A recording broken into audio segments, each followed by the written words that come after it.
السلام عليكم ورحمة الله وبركاته. إن الحمد لله نحمده ونستعينه ونستغفره ونعوذ بالله من شرور أنفسنا ومن سيئات أعمالنا. من يهده الله فلا مضل له ومن يضلل فلا هادي له. وأشهد أن لا إله إلا الله وحده لا شريك له وأشهد أن محمدا عبده ورسوله. أما بعد. கண்ணியத்துக்குரிய எல்லாம் அல்ல அல்லாவின் நல்லடியார்களே, அன்புக்குரிய சகோதர சகோதரிகளே, புனிதமிக்கும் ரமலான் மாதத்தில் நாம் 26வது நாளை அடைந்திருக்கிறோம். சிறுக்கும் சிகரும் என்ற தலைப்பின் கீழ் சில செய்திகளை நாம் அறிந்து வருகிறோம். இந்த செய்திகளுக்கும் போவதற்கு முன்னால் நமது சகோதரர்களாக கொள்கை சொந்தங்களாக இருக்கக்கூடிய பாலஸ்தீனத்தில் இருக்கக்கூடிய மக்கள் அவதிப்படக்கூடிய நிலையும், உயிர்கள் ஒன்றின் பின் ஒன்றாக யூத அயோக்கியர்களால் குண்டுமலை பொழிந்து அந்த மக்களை அழித்து கொண்டு இருக்கக்கூடிய காட்சியை,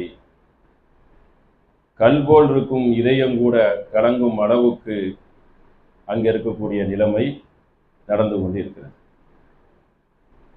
இந்த கையவர்களுடைய திட்டமே என்னவென்றால், ரமலான் மாதம் வந்தால் முஸ்லீம்கள் நோன்பு நோற்று இருப்பார்கள். இதை பயன்படுத்தி கொண்டு அந்த அப்பாவி மக்கள் மீது குண்டுமலையை பொழிவதை வழக்கமாக வைத்திருக்கிறார்கள்.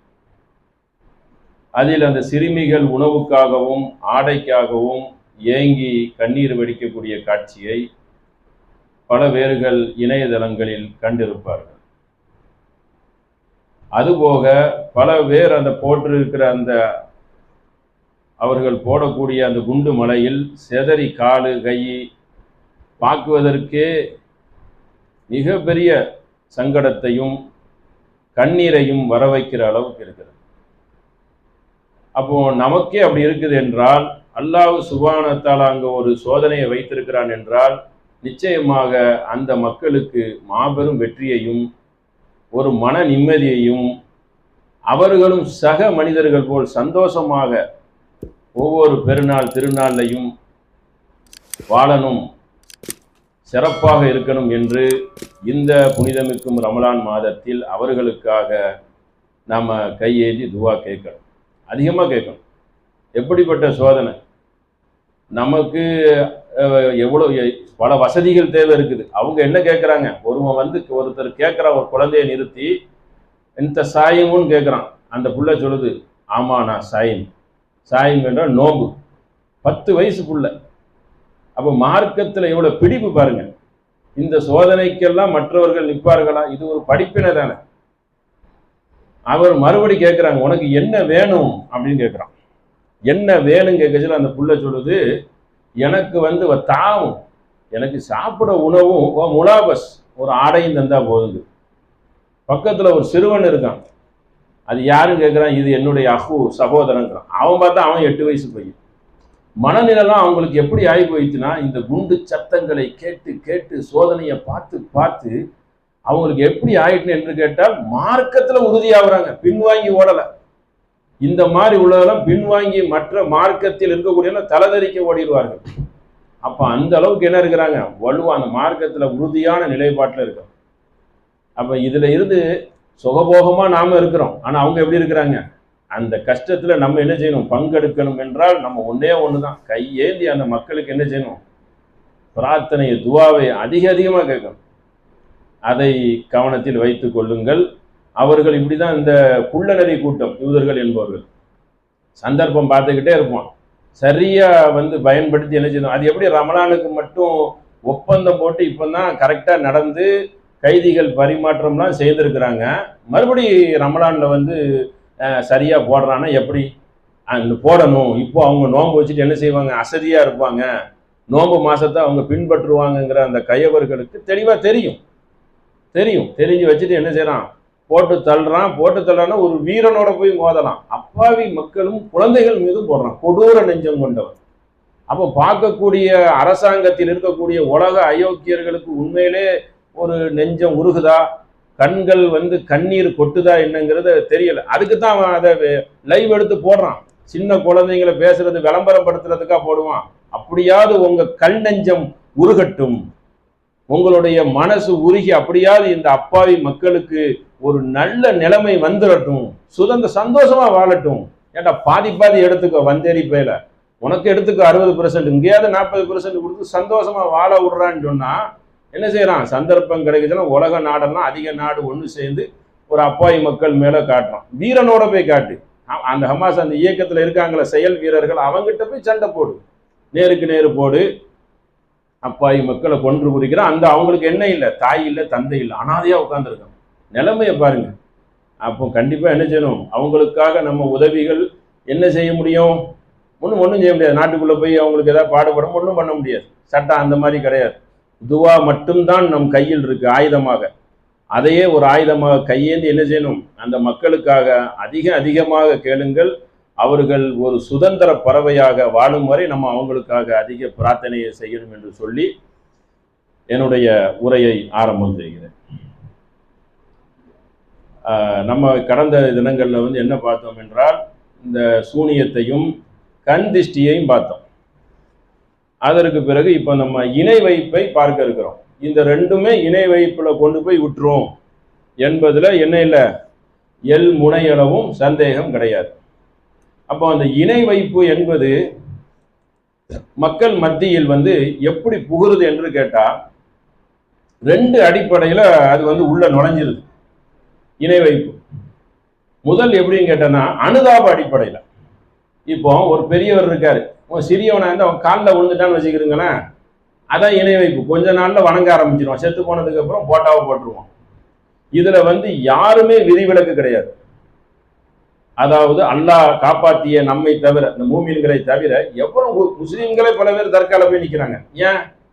அதுக்கு ரெண்டு விஷயம் தான் இருக்கு. ஒன்று அனுதாபம், இன்னொன்று என்னன்னு கேட்டால் காசு சம்பாதிக்கிறது. இந்த ரெண்டை தவிர ஒன்றும் கிடையாது. அனுதாபம்னா என்ன தெரியுமா? அவனை வந்து கடவுள் அம்சம் இருக்கிற மாதிரி அவனை நாம் புகழ்ந்தாலோ, அவனிடம் நாம் நெருங்கினாலோ, அதாவது கூனி குறுகி வரச்சில எந்திரிச்சு நின்று கூணு கும்பிடு போட்டு அப்படிலாம் போட்டால் அது அவனுக்கு பிடிக்கும். பிடிக்கும் என்பது இயல்பாக எப்படி இருக்குன்னா, பல வசனங்களில் நம்ம அதை அந்த வரலாற்றில் நம்ம பார்க்கலாம். சில ஹதீஸுகள்லாம் நான் சுட்டி காட்டுறேன். பிடிக்குதா என்னங்கிறதுக்கு நீங்க நடைமுறையில பாருங்களேன். ஒருத்தன் வரச்சில எந்திரிச்சு நின்று இப்படி வணங்குவாங்க. சில முதல்வர்லாம் போனால் ஹெலிகாப்டரே வணங்குறாங்க. வணங்குனா அவங்க வந்து என்ன சொல்லணும்? என்ன போய் வணங்குறேன், நான் நாளைக்கு சாவ போறவன் அப்படின்னு அவங்க சொல்ல மாட்டாங்க. அதை விரும்புவாங்க. இயல்பாகவே அவங்க உள்ளத்துல அந்த ரசிப்புத்தன்மை இருக்குது. அதனாலதான் அந்த கடவுள் அம்சம் எடுபடுது. கடவுள் அம்சம் எப்படின்னா, ஈசா நபி தௌஹீத் கொள்கையை சொல்றாங்க. ஈசா நபியுடைய அடையாளம் தெரியாது. சரி, இருந்தாலும் ஒரு போட்டாவை வச்சுக்கிறான். எப்படி எடுபட்டுச்சு? தௌஹீத் கொள்கையை சொன்னவங்க ஈசா நபி இன்னைக்கு உலகம் பூரா பல கோடி மக்கள் வணங்குறாங்க. அவங்கள மட்டும் வணங்கலாம், அவன் தாயையும் சேர்த்து வணங்குறாங்க. அப்ப இப்படிப்பட்ட ஒரு வணக்கம் எப்படி வரும்? ஒரு கடவுள் கொள்கையை சொன்ன உடனே எப்படி ஈசா நபியை வணங்குனாங்க? சரி, அது போட்டும், ஈசா நபியை விட்டுருங்க. இப்ராஹிம் நபி சொன்ன தௌஹீத் கொள்கை மாதிரி சொல்ல முடியுமா? முடியவே முடியாது. அப்படி சொல்லலாம். தீ குண்டத்துல தூக்கி போட சொல்ல கூட என்ன செய்தாங்க? போடுட்டாங்க. அல்லாஹ் என்ன செஞ்சுட்டான்? குளிர் தரும் பானவா மாத்திட்டான். எப்படி இப்ராஹிம் நபியை வந்து கௌபால வச்சு வணங்குனாங்க? வணங்குவாங்க. ஏன்னா அவங்களுக்கு கண்ணு முன்னாடி ஒரு கடவுள் இருந்தாதான் ஜீரணிக்க முடியுது. அது அவங்களுக்கு ரொம்ப பிடிச்சிருக்கு. இயல்பாவே அவன் உள்ளத்துல அதை ரசிக்கிறான். அதனாலதான் நாளைக்கு தஜ்ஜால் வரும்போது கூட நீங்க துவா கேளுங்க. ஏன்னா தஜ்ஜாலை வணங்கிடுவீங்க. பாட்ட சாட்டமா இருப்பான் தஜ்ஜால். வந்துட்டு என்ன கேட்பான்? இந்த பார் தொட்டி மலை, இந்த பார் தண்ணியை பார். ஒருத்தனை டமால்னு வெட்டுவான். வெட்டினவனை இவனை உயிர்ப்பிக்கவான்னு கேட்பான். உயிர்ப்பிச்சிருவான். இதெல்லாம் ஏன் அல்லாஹ் கொடுக்குறான்? ஆனா அந்த ஒரு தடவை தான் பண்ண முடியும், திரும்ப பண்ண முடியாது. இதை பாரு சொர்க்கம். அவன் சொர்க்கங்கிறது காட்டுறது நரகம். நரகம் காட்டுனா சொர்க்கம். யாரெல்லாம் உறுதியா நின்று அவனை எழுத்து நின்னாங்களோ அவன் என்ன தெரியுமா செய்வான்? நரகத்துல கொண்டு போட்டுருவான். நரகம்னா நெருப்பு. அவனுடைய பார்வைக்கு ஹதீஸ்ல நமக்கு என்ன வருது? சொர்க்கம். அப்ப இதை என்ன புரிஞ்சுக்கிறணும் என்று கேட்டா, எல்லாரும் அவனை வணங்குவாங்க. அவனுக்கு பின்னாடி அணிவகுத்து ஒரு கூட்டம் போகதான் செய்யும். ஆனா எதற்கு இதெல்லாம் நம்மளுக்கு சொல்லி காட்டப்படுது, எடுத்துரைக்கப்படுது நபி ஸல்லல்லாஹு அலைஹி வஸல்லம் மூலியமா? அப்படி இணை வைத்திராத, அல்லாஹ் வணங்கணும் என்பது அதுல அர்த்தம் ஆணித்தனமா இருக்கு. அதுக்காக துவா செய்யுங்க. அதுக்காக துவாவே இருக்கு நமக்கு அத்தகையாத்துக்கு அப்புறம். வணங்கி தப்பி தவறி வணங்கி போடாதான். அப்ப அனுதாபம் ஒன்று, காசு ஒன்று.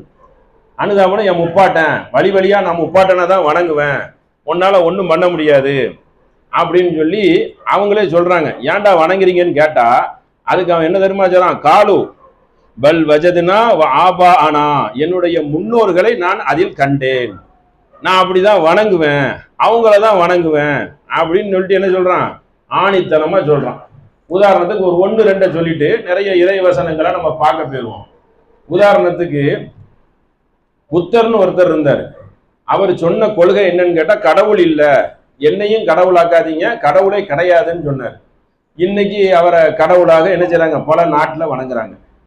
ஏன்னு கேட்டனா, ஒரு மனிதனை கொண்டு கடவுளாக்கி அவர் பேர்ல தப்பான வரலாறை எழுதி, இவர் யார் தெரியுமா, இவர் வீர சீர பராக்கர், இவர் எப்படிலாம் சொல்லி அவர் மேல ஒரு சித்திரத்தை எழுதி கடவுளாக்கிட்டா மக்கள் சில்லறையை கொண்டு போடுவாங்க. ஒரு உண்டியலை வச்சிடலாம், உண்டியலை வச்சா துட்டு உழுந்துகிட்டே இருக்கும். அப்படிப்பட்ட நம்பிக்கை மக்கள் மத்தியில் எப்படின்னா, உள்ளத்துல அது வந்து அந்த மரபணுவோட ஒட்டி இருக்குது. ஒட்டி இருக்க போய்துன்னா உங்களுக்கு மூசா நபி காப்பாத்தி கொண்டு போனோன்னா அந்த சாமரி வந்து ஒன்றை வணங்க சொன்னது மக்கள் ஏன் வணங்குனாங்க? அதையும் நம்ம பார்க்கும். ஏன் வணங்குறாங்க? கடலை பிளந்து அல்லாஹ் காப்பாத்துறான். கடலை பிளந்து காப்பாற்றுவதுங்கிறது அற்புதத்திலையும் அற்புதம், ஆச்சரியத்திலையும் ஆச்சரியம். அந்த வழியா இப்படி போய் கடல் வழியா, கடல் இப்படி மலை அளவுக்கு பிளக்குது. அந்த மக்கள் உள்ளோட போய் அந்த ஊருக்கு போயிடுறாங்க. அங்க போயிட்டு என்ன செய்யணும்? நாங்க அல்லாஹ்வை வணங்குறோம்னு சொல்லணும். அப்படி சொல்ல மாட்டிருக்கான். அங்க ஒருத்தன் ஒரு சின்ன சித்து விளையாட்டு சேர்ந்து ஒரு தங்கத்தை உருக்கி ஒரு மாடு மாதிரி செய்யறான். அந்த மாடு இப்ப சத்தம் போடும், இந்த மாடு தான் கடவுள் அப்படிங்கிற அந்த மக்கள் அந்த மாடை வணங்குறாங்க. ஏன் வணங்குனாங்க? வணங்குவாங்க. அவங்கள்ட்ட இப்படி சொன்னா அவங்களுக்கு அது பிடிக்கும். கடவுள் மாதிரி இருந்தாதான், அவங்களுக்கு ஒரு பொருள் கொண்டு வச்சாதான் அவனுக்கு உள்ள ரீதியா எடுபடுது. ஒரு போட்டா இருக்கணும், ஒரு போட்டாவோ அதுக்கு மேல மாலையோ ஒரு கல்லோ ஒரு வடிவமோ இருந்தாதான் மனிதனுக்கு, இந்த முட்டாள்தனமான மனிதனுக்கு, ஜாகிலியா மக்களுக்கு எப்படி இருக்குன்னு கேட்டா அவங்களுக்கு ரொம்ப பிடித்திருக்கிறது அப்படிங்கிறத நீங்க மனசுல வைத்துக் கொள்ளணும். இன்னைக்கு பாருங்க, எவ்வளவோ நம்ம சமகாலத்துல சினிமா நடிகர்கள், அரசியல்வாதிகள் இப்போ நம்ம சமகாலத்துல, நம்ம காலத்துல, நம்மளுடைய தகப்பனார் காலத்துல வாழ்ந்திருப்பாங்க. அவங்க எல்லாம் நோய்வாய்ப்பட்டு இறந்து போயிருப்பாங்க. இப்போ போய் பாருங்க, பீச் ஆகட்டும் பல இடங்களாகட்டும் கடவுள் போல் நிற்பாங்க, மாலை போடுவாங்க, வணங்குவாங்க, கீழே விழுறாங்க. ஏன்னா அது அவங்களுக்கு பிடிக்கும். ஒன்றும் ஆதாயம் பார்ப்பாங்க, இவரை வச்சு வணங்கினா எதுவும் கிடைக்குமான்னு. அதுக்காக வேண்டியும் செய்வாங்க, காசுக்காக வேண்டியும் செய்வாங்க, ஒரு மரியாதையை பெறுவணும் அதுக்காக வேண்டி என்ன செய்வாங்க. இதெல்லாம் அவங்களுக்கு பிடிச்சிருக்கு. ஒரு சகாபி உலகம் பூரா சுத்திட்டு வர்றாரு. வந்தவன நபிகள் நாயகத்திட்ட வந்து நிக்கிறாங்க. யார சூழலா, நான் வந்து உலகம் பூரா சுற்றுனேன். சுத்தச்சில என்னன்னா, பல பேரை பார்த்தேன், எல்லாரும் மனிதனுக்கு காலில் விழுந்து சஜிதா செய்கிறார்கள். நான் இப்பொழுது உங்கள் காலில் விழப்போகிறேன் அப்படின்னு அந்த சகாபி சொல்றாங்க. உடனே நபிகள் நாயகம் என்ன செய்யணும்? அம்மா, நான் ஒரு மகான், என் காலில் விழுந்துரு அப்படின்னு தானே சொல்லணும். அப்படி சொல்லுவாங்களா நபிகள் நாயகம்? சொல்ல மாட்டாங்க. பட்டார்னு பிடிக்கிறாங்க. ஒரு மனிதன் காலில் விழுவதை நான் அனுமதிக்க மாட்டேன். எப்படிப்பட்ட வாசகம் பாருங்க. எப்போ? இப்ப நேத்து சொல்லல, பல ஆயிரம் முன்னாடியே சொல்லிட்டு போயிட்டாங்க. ஆனா இன்னைக்கு வரைக்கும் மனுஷன் எப்படி இருக்கான்? காலில் போய் விழுறான். ஒரு மனிதன் காலில் விழுவதாக இருந்தால், மனைவி கணவன் காலில் விழுகிறாளே ஜவுஜிகா, அந்த மனைவி விழுறாள, அதையே நான் தடுக்கிறேன். எதை தடுக்கிறாங்க? எல்லாரும் வந்து கணவனை கண்கண்ட தெய்வம், கணவன் காலில் விழணுங்கிற தன்மை வந்து அந்த காலத்திலே இருந்துச்சு, இந்த காலத்திலே இருக்குது. அதையே நான் கூடாதுங்கிறேன். அல்லாஹ்க்கு மட்டும்தான் சஜிதா செய்யணும், தலை வணங்கணும் என்று உறுதியாக சொல்கிறார்கள். சொன்னா மட்டும் போதாது, எந்த ஒன்னையும் சொல்லிட்டு போயிடலாம், நடைமுறைப்படுத்தணும். நடைமுறை யார் படுத்தணும்? சொன்னவர்கள் படுத்தணும். அந்த சொன்ன சொல் இன்னைக்கு வரைக்கும் உயிரோட இருக்கணும். இருக்குதா இல்லையா? இஸ்லாத்துல அன்னைக்கு நடைமுறைப்படுத்தினாங்க, இன்னைக்கு இருக்குதா இல்லையா? இருக்குது. ஏன்னா இது உண்மையான மார்க்கம். அப்படிப்பட்ட ஒரு மார்க்கத்தில் இருக்கிறோம் நினைத்து நம்ம என்ன செய்யணும்? அதிகமாக மகிழ்ச்சி அடையணும், அல்லாவுக்கு நன்றி செலுத்தணும். கப்பீர் அல்லா அலாமா ஹதாக்கும், அல்லாவே பெருமைப்படுத்தணும்.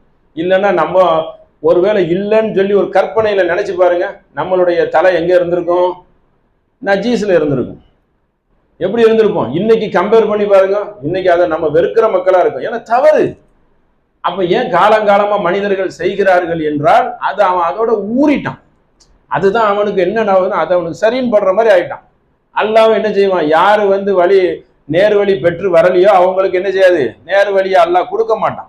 அல்லாஹ் நாடியவருக்கு தான் கொடுப்பான். அந்த மாதிரி தான் அல்லாஹ் என்ன செய்திருக்கான்? நீ நம்ம இஷ்டப்பட்டவங்களுக்கெல்லாம் நேர் வழி கிடைக்காது, நான் நாடியவருக்கு தான் கொடுப்பேன்னு அல்லாஹ் சொல்லி போட்டான். அதனால அப்படிப்பட்ட மக்கள்ல இன்னைக்கு நம்மளா இருக்கோம். அப்படின்னா என்ன விஷயம்? பாக்கியம் பொருந்திய மக்கள் என்பதை கவனத்தில் வைத்துக் கொள்ள வேண்டும். அப்படிப்பட்ட மார்க்கத்தில் இருக்கிறோம். அதனால வல்ல ரகுமானுக்கு அதுக்கே ஒரு நன்றியை என்ன செய்யணும்? அதிகமாக செலுத்தணும். இப்ப சில உதாரணங்களை அல்லாஹ் சொல்லி காட்டுறான். எது? இந்த இணை வைப்புக்கு நிறைய உதாரணங்கள், அடுக்கடுக்கான உதாரணங்களை பாருங்க. வமா யஸ்தவியுல் அமா வல் பசீர், எப்படிப்பட்ட வார்த்தையை பாருங்க, அல்லாஹ்வுடைய திருக்குர்ஆனுடைய வார்த்தையை பாருங்க. குருடனும் பார்வை உள்ளவனும் சரிசமமா ஆகுவானா? அவன் குருடன், உனக்கு பார்வை இருக்குது. வலா துலுமாத்தி வலன் நூர், அதாவது இருள்களும் ஒளிகளும், அதாவது வெளிச்சம் இருக்குத, நூறுனா வெளிச்சம். அடுத்து அல்லாஹ் கேட்கிறான் பாருங்க, வலா தில்லு வலா ஹுரூர், நிழலும் வெப்பமும், சூடும் நிழலும் சரிசமமா ஆகுமா? சரிசமம் ஆகாத, ரெண்டுமே வெவ்வேறு இருக்குல்ல. அப்போ அடுத்து கீழே விளக்குறாங்களா, வமா எஸ்தவியில் அஹியா வல அம்வாத், செத்தவனும் உயிரோடு உள்ளவனும் சரிசமமா ஆகுவானா? செத்து போயிட்டான், உயிரோட இருக்கிற தான் அவனை உயிரை எடுத்த, பேசி பேசி காலில் விழுந்த, செத்ததுக்கு அப்புறம் போய் விழுறிய. செத்தவனுக்கு செத்த பொணன்னு சொல்லி ஒரு சொல்லி இருக்கத்தானே செய்யுது, செத்த பொணனாத்தான் அடிக்கிறான்னு சொல்லி. அப்போ அவன் மறுபடி செத்தாலும் விடமாட்டேன்னு சொல்லி ஒரு மனுஷன் உலகத்துல வாழக்கூடாதா? வாழ்ந்தா செத்துட்டா அவனை வணங்கணும்னு அர்த்தமா? அப்படி அர்த்தம் கற்பிச்சு வச்சிருக்காங்களா? அல்லாஹ் எப்படி விளக்குறான் பாருங்க, உயிருடன் உள்ளவனும் இறந்தவனும் சமமாக மாட்டார்கள் அப்படின்னு அல்லாஹ் அது ஒரு கருத்தை சொல்லிவிட்டு, இன்னல்லாஹ யுஸ்மியு மை யஷாவு, இங்கதான் சொல்றான், நான் நாடியவரை தான் அல்லாஹ் செவியேற்க செய்வான். இஸ்மவுனா செவியேற்கிறது காதுல. நான் நாடியவருக்கு தான் அந்த சத்திய மார்க்கம் கிடைக்கும், நீங்க இஷ்டப்பட்டா கிடைச்சிடாது. பல பேர் அப்படியே தான் இருப்பான், நான் நாடியவருக்கு தான் கிடைக்கும். வமா அந்த யுஸ்மியுல் மன்ஃபில் குபூர். அடுத்து பாருங்க, அதோட சேர்ந்து எப்படி பாயிண்ட் அல்லாஹ் உள்ள விடுறான் பாருங்க. மன்னரை, குபூர்னா மன்னரை, கபுர்ஸ்தான், அந்த மாதிரி கபூரில் இருக்கக்கூடியவர்களை நீர் செவியேற்க செய்ய முடியாது. பிஎஸ்மு, கபூர்ல இருக்கிறவனை செவியேற்க செய்ய முடியாத. 35வது சூறால 19, 20, 21, 22, 23. அப்ப நீ எப்படி தற்கால போய் நிப்ப? எப்படி செத்தவன்ட்ட போய் நிப்ப? அல்லாவை வணங்காதவன் போய் நின்னா அத கதை வேற. அல்லாஹ் வணங்குறவன் போய் நிக்கிறிய, உனக்கு தான் அல்லாஹு லாயிலாக இல்லாஹுவல் ஹய்யுல் கையும், வணக்கத்துக்குரியவன் அல்லாவை தவிர வேறு ஒருவனும் இல்லை, அவன் நித்திய ஜீவன், அவன் என்றென்றும் உயிரோடு இருப்பான், நீ செத்தவன்ட்ட போய் நிக்கிற என்று அல்லாஹ் என்ன செய்யறான்? கடுமையான முறையில எச்சரிக்கிறான். மன்னரையில் இருக்கக்கூடியவர்களை நீ எழுப்ப முடியாது. இன் அந்த இல்லா நதீர், முகமதே நீ ஒரு எச்சரிக்கை செய்யறவர் தான், உன்னை போய் கடவுள்னு சொல்லிட போறாங்க அப்படிங்கிறத அல்லாஹ் என்ன செய்யறான்? நீ எச்சரிக்கை செய்ய தான் வந்திருக்க அப்படின்னு சொல்லி அதையும் அல்லாஹ் என்ன செய்யறான்? விவரிக்கிறான். அடுத்து பாருங்க, அடுத்து இணை வைப்பு, அடுத்த செய்தி அல்லாஹ் கூறுகிறான் பாருங்க. வலக்கது ஊகிய, நீர் இணை கற்பித்தால், நபியை பார்த்து அல்லாஹ் சொல்றான், நீர் இணை கற்பித்தால் உமது நல்லறம் அழிஞ்சு விடும். வலக்கது ஊகிய இலைக்க இலல்லதீன மின் கவலிக்க இன் அஷ்ரக்த, நீர் இணை கற்பித்தால் லியஹ்பதன்ன அமலுக்க, அமல்னா நல்ல அமல் செய்யறது. நபியே நீர் இணை கற்பித்து விட்டால் உமது அமல் எல்லாம் அழிந்து விடும். நபியை பார்த்து சொல்றான், நீர் நட்டமடைந்து விடுவீர், நஷ்டவாளியாக ஆகி விடுவீர். எனவே அல்லாஹுவை வணங்குவீராக, அல்லாஹ்வை தான் வணங்கணும். வலா தகூனன்ன மினல் ஹாசிரின், நஷ்டவாளியாக ஆகிவிடாதே. பலில்லாஹு ஃபஅபுத், அல்லாஹ்வை வணங்குவீராக அப்படின்னு அல்லாஹ் சொல்லிட்டு, வகுன் மினல் ஷாக்கிரீன், அல்லாஹ்வுக்கு நன்றி உள்ளவராக நடப்பீராக என்று உமக்கும் தூது செய்தி அனுப்பினோம், உமக்கு முன்னுள்ளவருக்கும் தூது செய்தி அனுப்பினோம். புதுசு கிடையாது, உங்களுக்கும் அதான் அனுப்பியிருக்கேன். இதுக்கு முன்னாடி உள்ள தூதருக்கும் என்னத்தை அனுப்புனேன்? லா இலாஹ இல்லல்லாஹ் தான். முதல் வேலையே என்னது? லா இலாஹ இல்லல்லாஹ் தான். இதை கவனத்தில் வைத்துக் கொள்ளணும். அல்லாஹ் இந்த குஃபுரை இன வைப்பை சொல்லிட்டு அதுக்கு மனிதனுக்கு ஒரு வாய்ப்பு கொடுக்குறான். என்ன தெரியுமா? இதை மட்டும் ஜெயந்திராத, இன்னல்லாஹ லா யக்ஃபிரு ஐ யுஸ்ரிக பிஹி வ யக்ஃபிரு மா தூன தாலிக மை யஷாவு. அல்லாஹ் சொல்றான், தனக்கு இணை கற்பிக்கப்படுவதை அல்லாஹ் என்ன செய்ய மாட்டான்? மன்னிக்கவே மாட்டான். மன்னிக்க மாட்டான்னா என்னது? ஹர்ரம் அல்லா ஜன்னம், அவனுக்கு ஹராம் பண்ணிட்டான், சொர்க்கமே கிடையாது. இணை கற்பித்தான் யாரு? அது மூமின முஸ்லீம் வேடதாரியா பேர் தாங்கி முஸ்லீமா இருந்தாலும் சரி, முஸ்லீமுக்கு கயர் முஸ்லீமா இருந்தாலும் சரி, அதெல்லாம் கிடையாது. எனக்கு இணை கற்பித்து எனக்கு என்ன இல்லைன்ட்ட என்கிட்ட வர சொர்க்கத்தை கேட்க அல்லாஹ் என்ன செஞ்சுட்டான், உனக்கு சொர்க்கம் கிடையாது, அவனை மன்னிக்கவும் மாட்டேன் அப்படி அதுக்கு சொல்லிட்டு அல்லாஹ் என்ன சொல்றான், தூனதாலிக்கல் இமையஷாவு, அதற்கு கீழுள்ள நிலையை என்ன செய்வேன், நான் மன்னிப்பேன். அது கீழே உள்ளதை அல்லாஹ் என்ன செய்வான், நான் நாடினால் மன்னிப்பேன். வமை யுஸ்ரிகு பில்லாஹி ஃபகத் இஃப்தரா இஸ்மன் அதீமா, அவர் என்ன தெரியுமா செய்து விட்டார், இணை கற்பித்து மிகப்பெரிய பாவத்தை செய்து விட்டார். அதீமா, பெரிய பாவத்தை செய்துட்டார். இணை கற்பிப்பு மூலியமா அவர் என்ன செய்துட்டார், பாவமான காரியத்தை செய்து விட்டார்.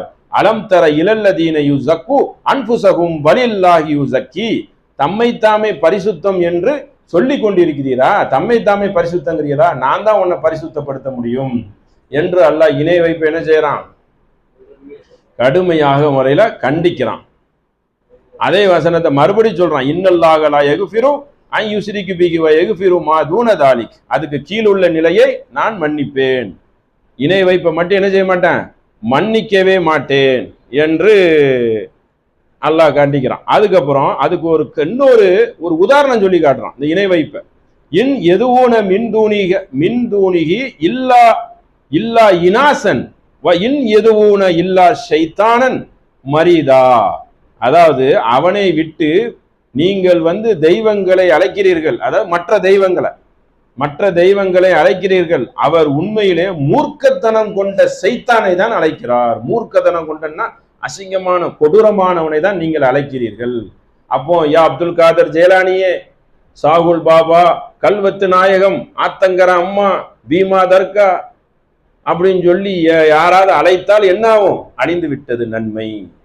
எல்லாத்துக்கும் ஹெட் ஆபீஸ் யாரு, அப்துல் காதர் ஜேலானி. எந்த அளவுக்கு இருக்குன்னா, அப்துல் காதர் ஜேலானி மீது சத்தியமாக சொல்றேன் அப்படின்னு சொல்ற அளவுக்கு நம்ம சமுதாயத்தில் சிறுக்கில் முத்தி போனவர்கள் இருக்கிறார்கள்.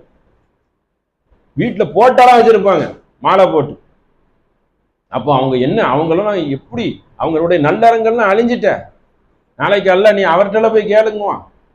அஜ்மீர் தர்கால போய் பெரிய ஒரு போர்வையை போத்துக்கிறார்கள், அவ்வளோ கூட்டம். ஹாஜலி தர்கான்னு ஒண்ணு இருக்கு, கடலுக்கு மத்தியில அந்த தர்காவை கட்டி வச்சிருக்காங்க. கூட்டம்லாம் பார்த்தா பயங்கரமா வரும். தமிழகத்துல ஒரு பக்கம் தாறுமாறா அங்கங்க இருக்கு. பொம்பளைக்கு ஆத்தங்கர அம்மான்னு சொல்லி ஒருத்தர் கட்டி வச்சிருக்காங்க. பொட்லுப்பூர்ல யானைக்கு கட்டி வச்சிருக்காங்க. அங்க இருந்து அப்துல் காதர் ஜேலானி பொட்லுப்பூருக்கு தூது விட்டாராம். அந்த முன்னாடி யானைக்கு தான் வச்சிருந்தாங்க, இப்ப அந்த யானையுடைய சமாதியை எடுத்துட்டாங்க. மிருகத்தை வணங்கியிருக்கான் பாருங்க. அப்புறம் யோசனை பண்ணியிருக்கான், நம்மளை ஏதாவது தப்பா நினைப்பானுவோ, நைஸா இதை தூக்கிடும், அப்பதான் சில்லற கொட்டும். யானையை தூக்கிட்டு போயிட்டானு. முதல்ல யானைக்கு தான் வச்சிருந்தாங்க கபூர், இப்ப யானையை தூக்கிட்டான். இப்ப என்ன தெரியுங்களா, நேரடி கண்ட்ரோல்ல இருக்குது. யார் கண்ட்ரோல்ல, அப்துல் காதர் ஜேலானி. அங்கே இருந்து பகதாதுல இருந்து அவருக்கு பகதாதே காப்பாற்ற முடியல, இங்க எப்படி காப்பாற்றுவார், அங்கேயே உள்ள அமெரிக்காக்காரன் பூந்து அடிச்சுட்டு போயிட்டான். அப்ப என்ன மாதிரி ஒரு மூமின்களுடைய நிலைமை இருக்குங்கிறது வேதனைக்குரிய விஷயம். அவ்வளோ. அப்போ இந்த மக்களை வென்றெடுக்கிறதுக்கு நம்ம முழுமையா வரவே இல்லை. இன்னும் உள்ள இருக்கிறாங்க, பொழுதுபோக்குக்கு மட்டும் போகல, உள்ள போய் கையேந்தி துவா கேட்கிறாங்க. அப்போ அந்த மாதிரி ஒரு இழிநிலை காரியத்தை முஸ்லீம்கள் செய்கிறார்கள். அதுல என்ன செய்யணும், அந்த மக்களை நம்ம போராடி காப்பாற்றணும். முதல் காப்பாற்றுற வேலையை என்னது, முதல் காப்பாற்றுற வேலை என்னன்னு கேட்டா இதுதான். அதுக்கப்புறம் இந்த மக்கள்கிட்ட போய் ஏன்பா இதெல்லாம் வணங்குறேன்னு கேட்டா, அதாவது அந்த காலத்துல இப்ராஹிம் நபி காலத்திலையும் சரி, இன்னைக்கும் கேட்டாலும் சரி, ஏக வசனம், ஒரே வசனம் தான். நல்லா கேட்டுக்கிறங்க. மின் ஆபாயிகம் முடிஞ்சு வச்சு, என்னுடைய முன்னோர்கள் அதுதானே சொல்லுவான். இப்போ வந்தாலும் நாங்க காலங்காலமா சேர்ந்துக்கிட்டு இருக்கோம், என்ன புதுசா கேட்கிற, எப்படி காலங்காலமா செய்யறியோ, நீ நேத்து செய்யறியோ, செய்யறது என்ன, அதான் கேள்வி. செய்யறது சரியானதா தவறானதா? காலங்காலமா குடிகாரனா இருப்ப, நான் இவ்வளவு நாள் குடிக்கிறேன்னா சொல்லுவேன். காலங்காலமா செய்யறது முக்கியம் இல்லை, செய்யற செயல் என்னங்கிறது தான் முக்கியம். அப்போ அவர்களுடைய கூற்று என்னவாக இருக்குன்னா, மின் ஆபாயிகும் துர்ரியாத்திகும் இஹ்வானிகும், அவர்களின் முன்னோர்கள், வழித்தோன்றர்கள், அவர்கள் சகோதரர்கள் பலரை தேர்வு செய்து நேரான வழியில் நல்ல மக்களை செலுத்தினோம். சில பேர் என்ன செய்வாங்க, நான் ஆபாயிகும், நான் முன்னோர்கள் பாதையில தான் போவன் என்று கூறிவிடுவார்கள். அப்படின்ட்டு அல்லாஹ் தாலிக ஹுதல்லாஹு யஹ்தி பிஹி மை யஷாவு, இதுவே அல்லாஹுவின் நேரான வழி, தனது அடியார்களை தன் நாடியவரை இதன் மூலம் அல்லாஹ் என்ன செய்யறான், நேரான வழியில் செலுத்துகிறான் அப்படின்ட்டு. வலவு அஷ்ரகு லஹபித அன்ஹும் மா கானு யஅமலூன், அப்படி இணை கற்பித்தால் அவர்கள் செய்த நல்லறங்களை அவரை விட்டு நாம் அழித்து விடுவோம். இப்ப உதாரணத்துக்கு என்னன்னு கேட்டா, தான தர்மம் செய்யறது, தான தர்மத்தை வாரி வாரி வழங்குறாரு, அப்படி கோடி கோடியா கொடுக்கிறாரு. அல்லாவை நம்பாமல், அல்லாஹ் என்று நம்பி அவனை வணங்காமல் அவர் போய் இணை கற்பிச்சார்னு வைங்கன்னா அல்லாஹ் அந்த நன்மையெல்லாம் அழிச்சிருவான், மறுமையில யூஸ் கிடையாது. அப்ப எவ்வளவு பெரிய நஷ்டம். அப்ப பேருக்கு நீங்க கொடுத்துருக்க அப்படி சொல்றான் அல்லாஹ், அவனுடைய அமலை பூரா அழித்து விடுவேன். அப்ப இணை கற்பில முற்றிலும் வெளியே வரணும். எந்த அடிப்படையில முன்மொழியா இணை கற்பிக்கிற முதல்ல அப்படிங்கிற கேள்வி எல்லாம் அது உள்ளே அடங்கி இருக்குது. அவ்வளவு விஷயங்கள் இருக்கு. அதனால இணை கற்பிப்பை பொறுத்த வரைக்கும் தயவு செய்து என்ன செய்யணும், நம்ம பிறருக்கு எடுத்து என்ன செய்யணும், சொல்லி கொண்டே இருக்கணும். ஏனென்றால் அந்த வார்த்தை அந்த செயல் கொஞ்சம் அப்படி அப்படி மறந்துடும். அப்படி மறந்து ரிவேஸ்ல போயிருவோம். ரிவேஸ்ல போவானான்னு கேட்டா அதுக்கு பாருங்க, அந்த மூசா அலைஹிஸ்ஸலாத்துடைய சமுதாயம் சொல்லுது பாருங்க, எப்படி தெரியுமா சொல்லுது, காலு யா மூசா. மூசா நபி பனி இஸ்ரேலை காப்பாத்தி கூட்டு போறாங்க. அங்க ஒரு கூட்டத்தை பாக்குறாங்க. அந்த கூட்டம் என்ன செய்யுதுன்னா அந்த கற்சிறைகளை எல்லாம் வணங்கிக்கிட்டு இருக்கு. உடனே மூசா நபிட்ட அந்த கூட்டம் கேட்குது, காலு யா மூசா ஈஜியலானா இலாகன், அவர்களுக்கு இருக்கிற மாதிரி கடவுள் எங்களுக்கு கொஞ்சம் தாங்கல அப்படிங்குது. எப்படிப்பட்ட மக்கள் பாருங்க. அங்க ஒரு மக்கள் அல்லாஹ் காட்டுறான், கடல்ல இருந்து தப்பிச்சு அந்த காப்பாத்தி அங்க போனதும் அங்க ஒரு சமுதாயம் என்ன செய்யுதுன்னா கல் சிலைகளை வணங்குது. வணங்குறத பனி இஸ்ரேல் பாக்குறாங்க. பனி இஸ்ரேலை எப்படிப்பட்ட கஷ்டத்திலிருந்து மூசா நபி காப்பாத்தி இருக்கிறாங்க. பனி இஸ்ரேலுடைய பெண்களை எல்லாம் விட்டு விடுங்கள், ஆண்களை எல்லாம் வெட்டிடுங்கள், ஃபிரௌனுடைய கட்டளை. பயங்கரமான சோதனை. அவர்களுடைய சோதனை என்ன தெரியுமா, பலா மிர் ரப்பில் அதீம், பலா, அதாவது பயங்கரமான சோதனை. அப்படிப்பட்ட பனி இஸ்ரேல் மக்களுக்கு சோதனையை நாம் கொடுத்தோம். இன்னைக்கு பாலஸ்தீனத்துல மக்கள் பல ஆண்டு காலமா கஷ்டப்படுறாங்களா? ஒரு ஆண்டு 2 ஆண்டு இல்லை. அந்த எல்லாத்துக்கும் சுதந்திரம் கொடுத்தானே, அப்ப இருந்தே அவங்களுக்கு கஷ்டம் தான். கரெக்டா சொல்லணும்னா ஒரு 50 வருஷமா பாடுபடுறாங்க. அப்பப்போ அடிச்சுக்கிட்டே இருக்கான், நிம்மதியே இல்லை, பெரிய சோதனை. ஆனா வெற்றி அவங்களுக்கு இருக்கு. ஒரு மகத்தான வெற்றி அல்லாஹ் என்ன செய்வான், கொடுப்பான். இல்லைன்னா மறுமையில வெற்றி அவங்களுக்கு. மூமினை பொறுத்த வரைக்கும் 2 வெற்றி தானே, மறுமையில வெற்றி ஆயிடுவாங்க. அல்லாஹ் இம்மையிலையும் கொடுத்துருவான். அவனுக்கு அப்படி கிடையாது. அப்போ பனி இஸ்ரேல் மக்கள் அவ்வளோ சோதனைனா காலங்காலத்துக்கும் பெரிய சோதனைங்கிறான். இந்த மாதிரி 50 வருஷம் பல வருஷமா அவங்க அடிமையா இருக்கிறாங்க. அப்படிப்பட்ட மக்களை மூசா நபி காப்பாற்றி அந்த இடத்துக்கே வாரிசாக்குறான் அல்லாஹ். ஃபிரௌனை அழிச்சு, ஃபிரௌனை மட்டும் அழிக்கல, அவனுடைய படையை எல்லாம் கடல்ல போட்டு அழிக்கிறான். அழிச்சா தான் அல்லாஹ் நினைச்சா அந்த பூமியை பிரட்டி விட்டுறலாம். அல்லாஹ் எதுக்குன்னா அந்த பூமி அந்த ராஜாங்க எல்லாத்தையும் இவங்கள்ட்ட கொடுக்கணுங்கிறான். உங்களுக்கு வாரிசாக்கினோம், அதை திட்டம் போட்டு அடிக்கிறான். இவங்களை விரட்டி வர வச்சு மூசா நபி உள்ள வச்சு கூட்டத்தை எல்லாம் உள்ள அழகா உள்ள வச்சு சாப்டர் க்ளோஸ் பண்ணி விட்டுட்டான். அப்படின்னா என்ன ஆகும், திரும்ப அப்படி ரவுண்டு கட்டி திரும்ப வந்துருவாங்க அந்த மக்கள். இந்த நாட்டில் அவங்க ஆட்சி செய்வாங்க. ஆட்சி செய்தாங்க. அப்ப அவங்களுக்கு தான் அதை கொடுத்தான்னு சொல்லி அல்லாஹ் சொல்லி காட்டுறான், அவங்கள வாரிசாக்கணும்னு சொல்லி. அப்ப இப்படிப்பட்ட ஒரு அற்புதத்தை செய்து காட்டியிருக்கான். அந்த பனி இஸ்ரேல் என்ன செய்யறானுவோ, அந்த கூட்டத்துல நிறைய கடவுள் வணங்குறாங்களா, அந்த மாதிரி எனக்கு ஒரு கடவுள் கூடன்னு மூசா நபிட்ட கேட்கிறாங்க. எப்படி எப்படிப்பட்ட அவங்களுக்கு எப்படிப்பட்ட ஒரு செயல் இருக்கும்.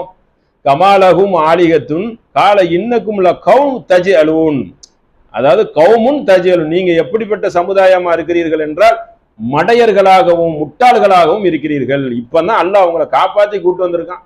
கற்சிலை எதுக்கு வச்சிருக்கான்னா சோதனைக்கு வச்சிருக்கிறான். உலகம் பூரா அல்லாவை மட்டும் வணங்கணும் இருந்தா வேலையே இல்லையே, தாவாவை பண்ண வேண்டாமே. அல்லாவை மட்டும் வணங்கணும் சொன்னா அல்லாஹ் குரான்ல எப்படி சொல்லி காட்டுறான், குல்லு ஜமாவ், அனைவரையும் ஒரே சொல்ல என்னை வணங்குவதற்கு நான் ஆக்கிடுவேன். ஆனா நான் நாடல, நான் தான் அப்படி வச்சிருக்கிறேன் உன்னை சோதிச்சு பார்க்கறதுக்காக பல விஷயங்களை வச்சிருக்கிறான். அப்போ அவன் என்ன செய்யறான், டக்குன்னு நன்றி கெட்டவனா ஆயிடுறான். நன்றி கெட்டவனா ஆறுதா அல்லாஹ் என்ன செய்யறான், நமக்கு மேற்கோள் காட்டி அதை நமக்கு சொல்றான். அப்ப இது என்னது, படிப்பினைக்கு தானே வேதத்தை தந்திருக்கான். அப்போ அந்த செயல் இன்றைக்கு முஸ்லீம்கள்ட்ட இருக்குதா, இன்னைக்கு வாழும் இருக்கு. அல்லான்னு ஒரு பக்கம் சொல்லிக்கிறான், அல்லாஹ் விட்டு போட்டு என்ன செய்யறான், பல அயோக்கியத்தனமான காரியங்களை செய்யறான். நேத்து செத்தவன் முந்தானத்து செத்தவன் அவன்ல வளம் வரான். அவன் சமாதியில இப்படி வளம் வருவது, கும்பிடுவது. அப்போ இப்படி சனி பகவான் சொல்லி அங்க போய் ஒரு முஸ்லீம்காரன் உள்ள போய் அங்க போய் ஹரத்துக்கு போயிட்டு வர்றாரு, திருந்திடுவாருன்னு பார்த்தா இங்க சிலையை வச்சு வணங்குறாரு ஒரு எம்எல்ஏ. அப்ப எந்த அளவுக்கு போறாங்கன்ற உலக ஆதாயம் பார்க்கறான். அல்லாஹ் மாதிரி இது ஒரு கடவுளும் பார்க்குறான். எப்படிப்பட்ட ஒரு மார்க்கத்தில் இருக்கிற, எப்படிப்பட்ட ஒரு இடத்த போய் அந்த ஹரத்துக்கு போயிட்டு வந்தாலே மாறிடுவானே. ஓரிரை கொள்கையில இருந்து மாறான், என்ன செய்யறான், மறுபடி போறான். அங்க போயிட்டு வர்றான், போயிட்டு போய் அங்க வந்து இந்த செஞ்சியில இருக்கக்கூடிய மஸ்தாங்கிற எம்எல்ஏ போறான், அங்க போய் வணங்கிட்டு வந்து இங்க போய் வணங்குறான். இப்ப இவனுக்கு கீழே உள்ளவன் என்ன நினைப்பான்? ஓ, இவன் செய்யறது சரிதான் நினைக்க மாட்டானா? எப்படிப்பட்ட கெட்டதுக்கு முன் உதாரணமா இருக்கிறான் பாருங்க. அப்ப இப்படிப்பட்ட மக்கள் இருப்பாங்கன்னா இருப்பாங்க. காசுக்காக, உலகத்துக்காக ஈமானை வெத்து அவர்கள் இந்த மாதிரி ஈனச் செயலை செய்வார்கள் என்றால் செய்வார்கள், செய்து கொண்டு இருக்கிறார்கள். அன்றும் செய்தார்கள், இன்றும் செய்தார்கள். எப்படிப்பட்ட மார்க்கத்தில் உன்னுடைய பகுத்தறிவை காப்பாற்றி, உன் சுயமரியாதையை காப்பாற்றி, ஏக இறைவனை வணங்குவதற்காக சிந்தனைக்குரிய மார்க்கத்தை உனக்கு ஒப்படைத்து உன்னுடைய மூதாதையர்கள் மூலியமாய் உனக்கு கிடைச்சிருக்கு. நீ ஒன்றும் தியாகம் பண்ணி வரல. ஆனா எப்படி அதை தூக்கி வெளியே போட்டு நஜீஸ்ல போய் நிற்கிறான். அப்படிப்பட்ட ஒரு அவன் பூமியில் இருக்கு, அவனை காப்பாற்ற வேண்டிய கடமை இருக்க, அவன் அவன்கிட்ட சொல்லணுமே. அப்ப இதை இப்படிப்பட்ட மூமின்களை வென்றெடுக்கக்கூடியதா இருக்கணும். இந்த சிறுக்கு என்பதையும் இணை வைப்புங்கிறது லேசில விட்டுறக்கூடாது. இதுதான் முழக்கம், சத்திய முழக்கத்தில் முதல் முழக்கம். அதனால இதை விவரித்து சொல்லணும். இன்ஷா அல்லாஹ் என்ன செய்யும், நாளைக்கு இதோடைய தொடர்ச்சியை மேற்கொண்டு அறியலாம். அஸ்ஸலாமு அலைக்கும். கேள்வி பதில் ஆரம்பம்.